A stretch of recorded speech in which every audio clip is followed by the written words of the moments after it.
Ulfoo ulfinni maluuf artist Daadhii Galaan. Daadhii jechi isaa daadhii jechi rasaasaa dhiigni kee badiin hafuu dhaloota qubee baasaa.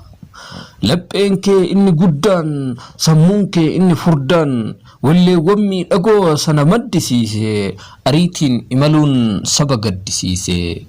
Oromiyaa muummee jedha albamni kee yoomuu sin dagatu daadhii barsabni kee dhugaa malee sirbine takkumaa arrabni kee Oromoo kaabaa kibbaa dammaqsee lallabni kee Oromoo kaabaa kibbaa dammaqsee lallabni kee.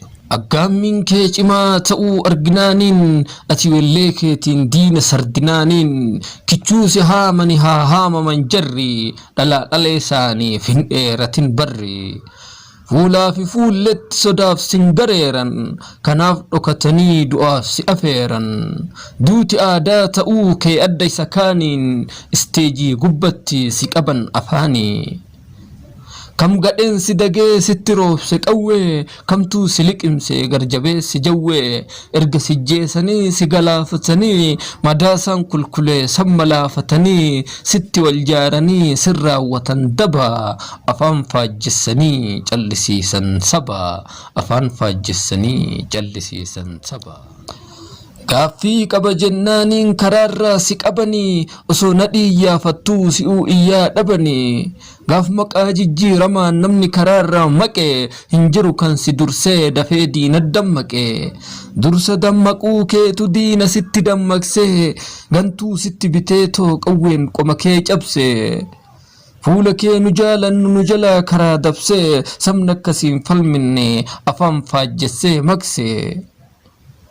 Akkinu si kabanyuuf akkinu si jaallannu kan kaabaa kibbaa ayyaanee gamtaan si awwaallannu.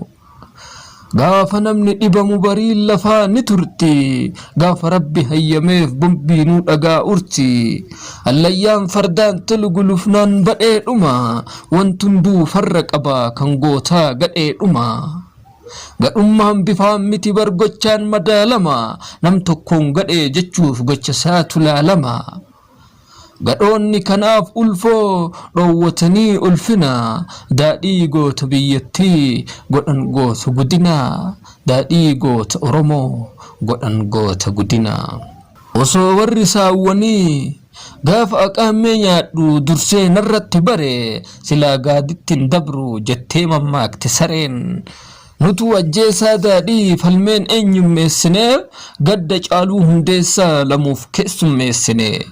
Daadhiin kan eenyuuti daadhiin eenyuu gadi daadhii goota guddaa abbaa dubbii adii gaafisa wareegan callisuun keen badii. Akkuma aceetti inni illeen du'ee sabaaf imimmaan aceef bu'e daadhiifis bu'uu qaba. Hacaaluu fi daadhiin jajjaboo wal gittu gatii tokko qabdi jabbilee wal bittu. Yoo tokko fiiganii gaafa tokko ciisan tokko dhoowwatanii yooniif tokko kiisan kun jaalalaa miti hubadhaa fakkeessa ilaalcha akkasii uf keessaa balleessa ilaalcha akkasii uf keessaa balleessa. Daadhii leellisuun koo waan kiisee miti siree isaa dhaalee irra ciisee miti ani kan suleeti daadhiin kan galaani oromummaaf jecha gubateef garaani.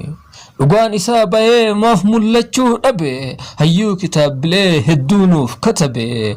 Anaa nyaatu daadhii anaa nyaatu anaan diinatu si nyaate umrii kichuu sanaan jettee osoo weellistuu wallee kee boottii jilbaa nu dura wareegamte tokkicha qixxee dhibbaa.